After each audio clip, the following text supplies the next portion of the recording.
Le projet révolutionnaire de l'unité populaire du Chili se concrétise avec le triomphe de l'élection démocratique du président Salvador Allende le 4 septembre 1970.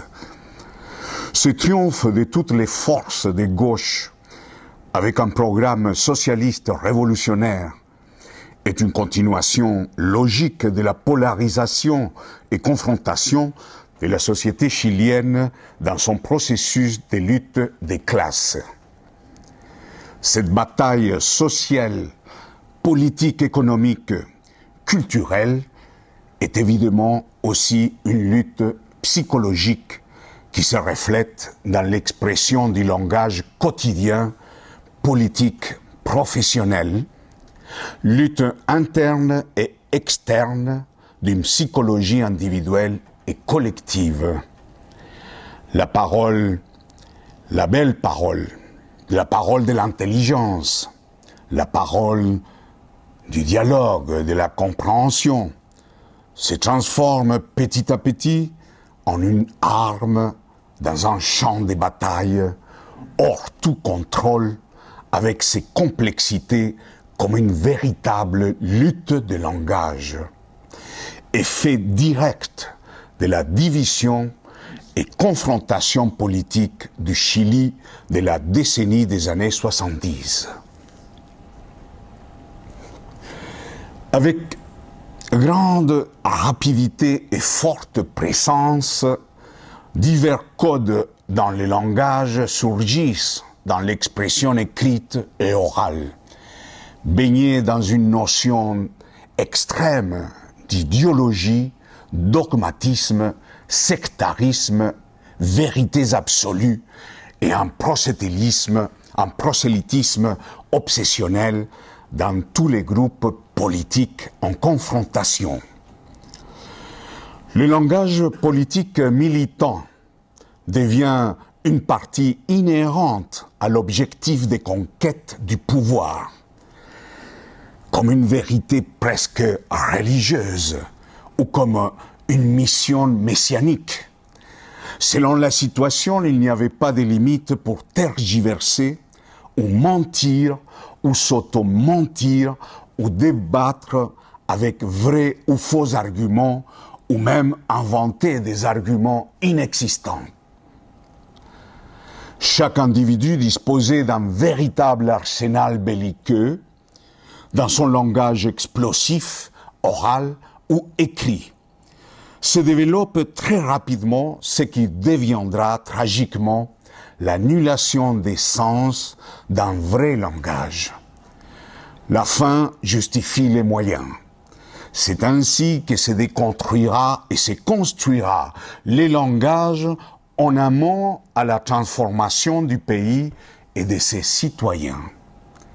Dans un mouvement incessant, impulsif et pulsif, dans la nécessité d'anéantir, dénuder, éliminer tout argument qui ne serait pas en concordance avec les arguments et la pensée à soi ou celle de son parti. Il fallait à chaque minute avancer sur le territoire de l'ennemi, comme dans une mêlée de rugby, pour conquérir avec la parole les pouvoirs psychologiques de la vérité absolue. Un autre aspect important à signaler de la période de révolution socialiste au Chili fut la disparition psychologique de la notion d'individu. La notion de « je suis » est remplacée par le « nous sommes », correspondant à la pensée collective des masses qui s'installent dans les pays.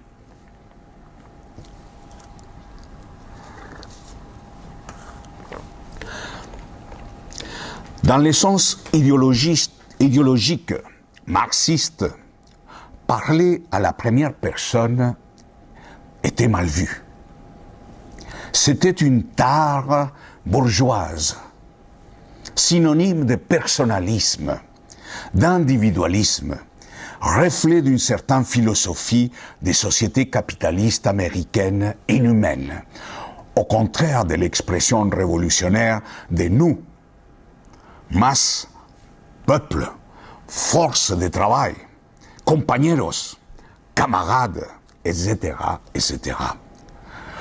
Cet aspect des pensées dans nous sommes, dans la conscience collective, devenu une sorte d'avant-garde faisant opposition au personnalisme capitaliste et de l'ego, lesquels étaient dangereux et primitifs pour les processus révolutionnaires.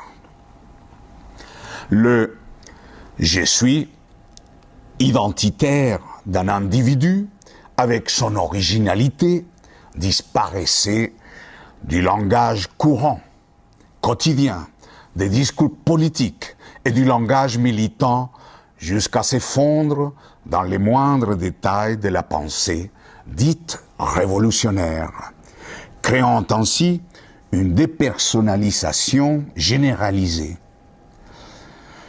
Les mots, les paroles et les langages représentaient fidèlement les toxicités et une certaine dynamique chaotique de cette société en ébullition psychosociale, avec l'ombre d'une guerre et déchirure humaine, tissée et représentée invisiblement dans son vocabulaire, gagnant les territoires de la haine dans chaque seconde écoulée.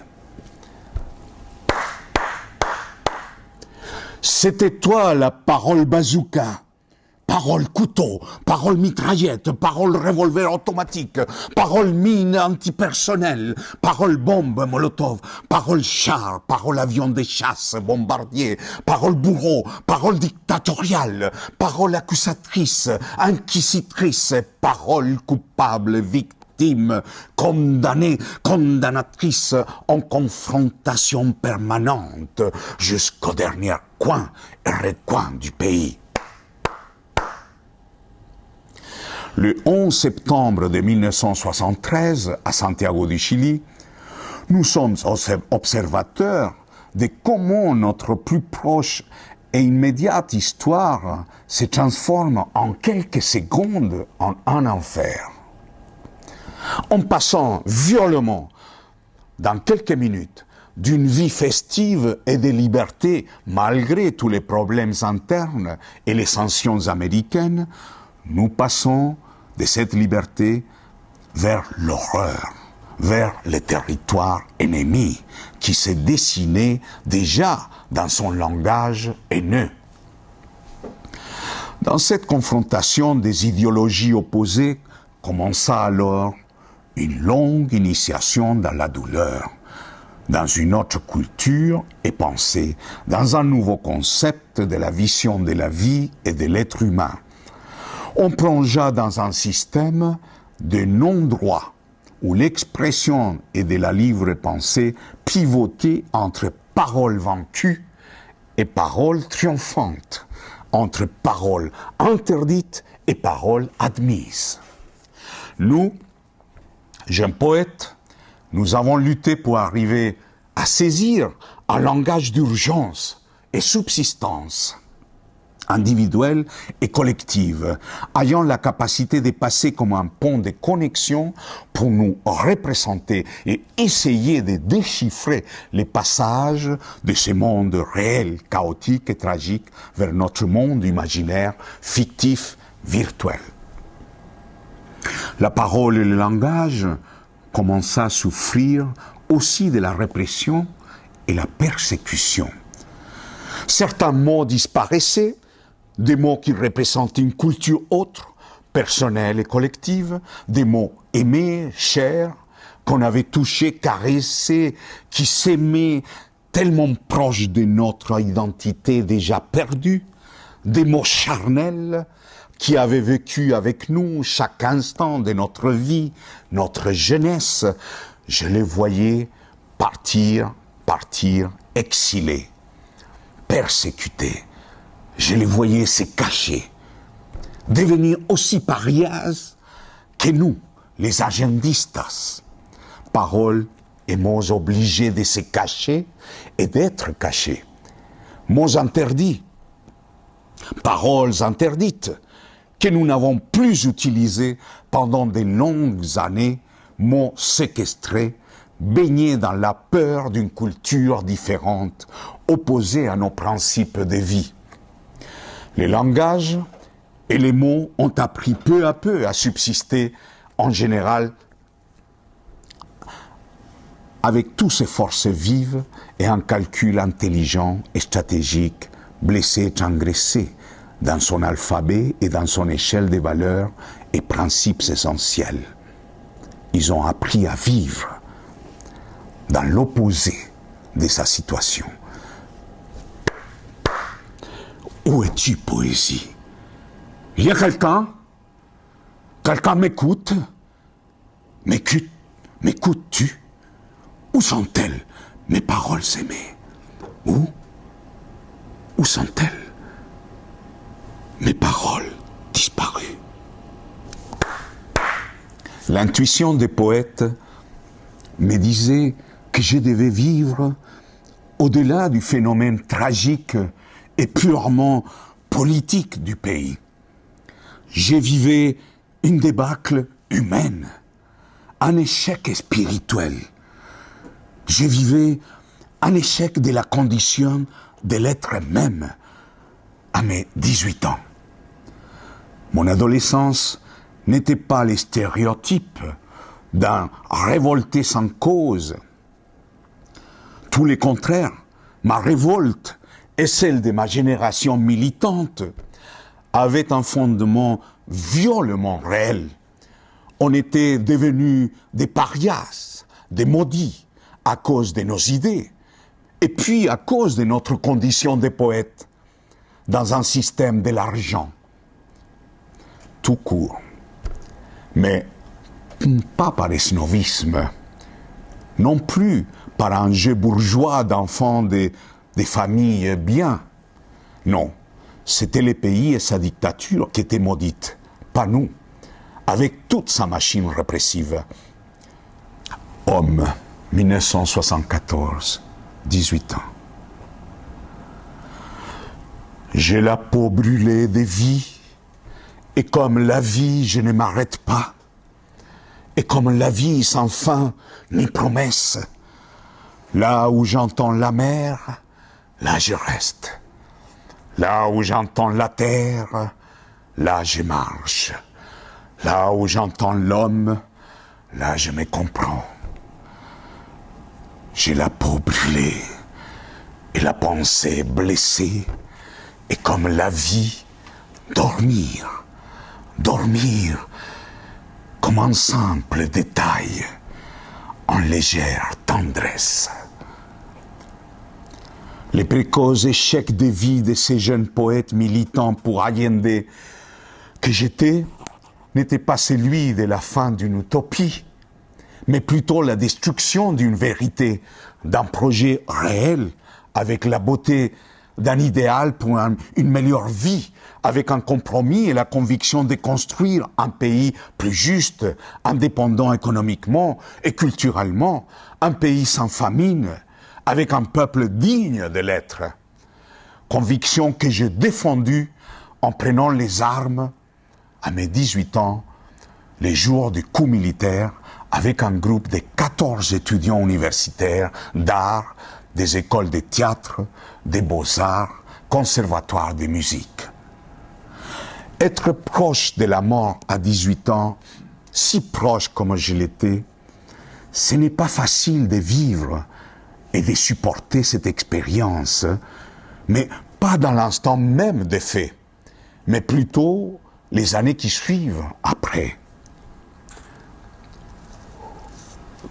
J'ai vécu longtemps cette histoire avec un grand sentiment de culpabilité pour avoir eu la chance de rester en vie.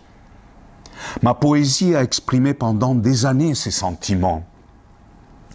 Mais dialectiquement parlant, cette expérience essentielle qui avec le temps se transforme en chemin d'initiation m'a donné une vision source, révélatrice et un grand amour pour la vie et les êtres humains.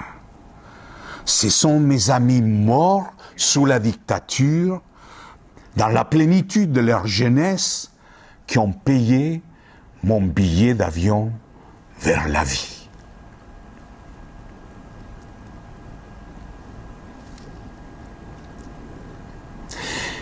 Et qui ont payé aussi avec leur mort la possibilité que je puisse jusqu'à aujourd'hui d'écrire, de m'exprimer, d'aimer et avoir eu des enfants. Donc un de mes enfants, il est là, présent. Ce que eux, avec leur assassinat, n'ont pas pu réaliser. C'est eux qui ont créé une certaine cohérence dans ma poétique. C'est eux qui ont créé ma conception, une éthique, et une forme de conscience et structure poétique dans l'essence fondamentale de ma poésie. C'était mes très très chers morts.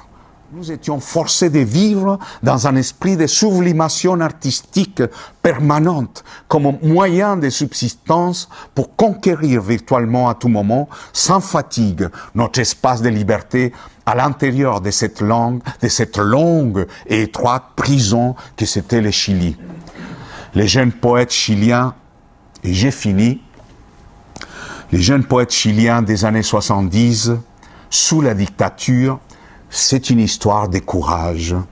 Pour sauver et défendre la parole libre, ils laissent un grand héritage aux générations actuelles et futures du Chili, voire d'ailleurs aussi avec notre histoire.